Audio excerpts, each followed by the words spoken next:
Good evening and welcome to another edition of the AGP Sportscast. I'm Samuel Gillis with your January the 15th news stories. Thanks for joining us. We begin our cast this evening by telling you that the Guyana Cricket Board has been charged to up the tempo in the administration of local cricket. Making this call was Minister of Social Cohesion with responsibility for sport, Dr. George Norton. At a recent function, Jaden Samuels tells us more. Growth of Guyana's cricket over the past 10 years has been dubbed good, but based on the rich history of the sport, it is undisputable that more can be done, and with a hectic year ahead, given the young talents at the country's disposal, the man in charge of social cohesion and sport is calling for more. Guyana must host more tournaments, promote these matches, bring out spectators and fill the stands, giving Guyanese clean activity to attend, and the opportunity to protect and support our cricketers. Guyanese cricketers stand under the shade of giants who pave the way forward. The Christiani brothers, Rohan Kanai, Alvin Kalichuran, Roy Fredericks, Basil Butcher, may his soul rest in peace, Joe Solomon, Clive Lloyd, Lance Gibbs, Roger Harper, Carl Hooper, Shivan Ryan, Paul, just to name some of them. Great cricketers. In response, Secretary of the Guyana Cricket Board, Anand Sanasi, says the board has had its challenges, but the road ahead looks good for Guyana. He added that this year more will be invested to ensure 6 titles on the trot for the home side in the regional 4-day competition. Assure you that the GCB will be doing everything possible to continue what they've been doing, especially as it relates to trying and win the 6th title, so that we and Captain Johnson can keep that record, right? Guyana's contribution towards the development of West Indies cricket over the years was always talked about and will not be overlooked, according to Dr. Kishore Shallow, Vice President of the West Indies Cricket Board, speaking at the recent Guyana Cricket Board Award ceremony. It's been impossible to overlook Guyana's contribution to West Indies cricket.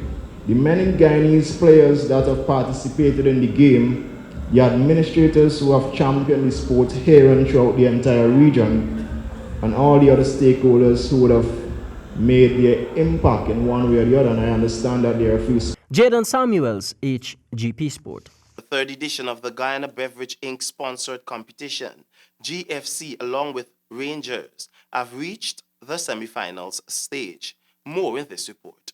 GFF and Northern Rangers are set to face each other under lights this Sunday at the Ministry of Education ground on Carifesta Avenue in the third edition of the Guyana Beverages Inc. sponsored competition through their Turbo brand. The captain of Northern Rangers, Nigel Denny, told Nightly News that they are ready for any challenge. Earlier, right, we didn't practice for it, but we have a very good keeper, that know himself in the goal. We had very good kickers also, and we just go and put it forward for the experience. All right, so what's next for you guys? Who you guys play next, do you know? We're living from this game between Conquerors or Santos. This is not another game we're going to play, but I don't know whatever day it is. But wherever day it is, we're ready for them. The much-anticipated GFC versus Rangers semi-final clash may be curtailed due to the fact that Santos Football Club has made an official protest challenging the presence of 3 players from the GFC team that played the quarter-final round. Santos were knocked out by the GFC from the tournament after losing 2-1 in extra time. But the club is claiming that Gregory Stevens and Paul Fields of Grove High-Tech and Dion Alfred of Beacon FC were not illegally transferred to contest for GFC. The matter is still being investigated. The champions of this tournament will pocket $400,000 with second place, bagging $200,000, third place $100,000, and fourth place $50,000 Guyana dollars. For HGP Sport, I am Samuel Gillis. The Irish sealed the first gut-wrenching T20 in Grenada after posting 208, as the Windies' powerful batting lineup failed the task at hand. More from Stanford Howard. The Irish didn't have a hangover from the whitewash they received in the ODI series, when the opening pair of Kevin O'Brien and Paul Sterling produced a marvelous knock for a first wicket stand of 154 in just 13 overs, while shattering the highest runs by any team in a T20 international in the power play with 93 runs. The Irish pair represented themselves with the bat. With a return to the maroon colours, Dwayne Bravo in his first over went all across the park with the power hitting of the Irish openers. But in the end, Bravo bowled Kevin O'Brien for 48 in the 13th over to break the opening stance. It didn't take too long for the second wicket to fall as Hayden Walsh Jr. took Sterling for 95 in his final over, as the Irishman stood on 156 for 2. The skipper didn't last long when he took to the crease, adding just 7 runs, whereas Harry Tecker added 2. The Irish batsmen couldn't contend with the steam from the opening pair as they lost wickets quickly and finished on 208 for 7. In the bowling department for the West Indies, Cottrell picked up 2 scalps in his final over, along with Bravo and Pierre with 2 as well, and Walsh Jr. with 1. West Indies in reply started off briskly with Simmons and Lewis at the crease. The partnership contributed 37 runs in the chase. After Simmons departed, Lewis continued on with his stroke play for 53, with Hetty coming and playing his natural way with a 28 from 18, as skipper Pollard with 31, leaving the Windies at 150 for 4. Sheffrin Rutherford and Nicholas Pooran both made a quick 26 each, but the Bravo effect didn't work as the Windies fell short by just 4 runs. The Windies would hope for a better luck in the final 2 T20 matches in St. Kitts come Saturday and Sunday. For HGP Sport, I am Stanford Howard. Now in football, with recent warning by FIFA as it relates to unsanctioned tournaments being promoted here, promoter of the just concluded 592 Inter-Village Football, Father Moy, says the fight down should be forgotten about and the games allowed to continue.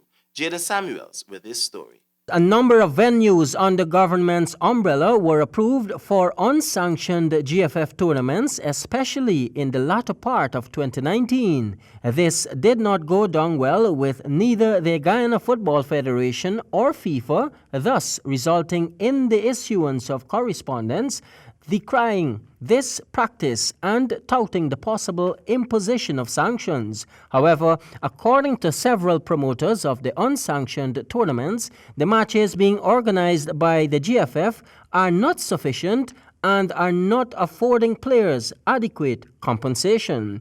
Speaking at the presentation ceremony of the Ansa McCall-sponsored 592 Inter-Village Tournament, promoter Father Moy says the fight down should be brought to a halt and let football be played. The promoter reiterated that the tournament was used to resuscitate football on the east coast of Demerara. Involved in football, stop complaining and stop looking into who's doing this and who's not doing that. Stop looking and pointing fingers. This is time that everybody can put heads together and make football play on the East Coast. Some people have seen this tournament as a tournament that I'm attacking the federation or attacking the federation tournament. I want to make it clear that this tournament was never, ever in the way stepped out to attack no football fraternity or no football association, no football club. It was just about football not playing on the East Coast, and as a promoter, I used the opportunity to come forward and made it a success. Moy also mentioned that instead of the back and forth, the relevant authorities needs to pitch in and let football be the order of the day. Football continue to play on the East Coast. So this is where we're calling on the relevant authorities. Make it happen. Make it happen. Even if you have to get Father Moy help, make it happen. Make football play football. Jadon Samuels, HGP Sport. And that's all we have for this edition of the AGP Sportscast. But do remember, love is a common ground.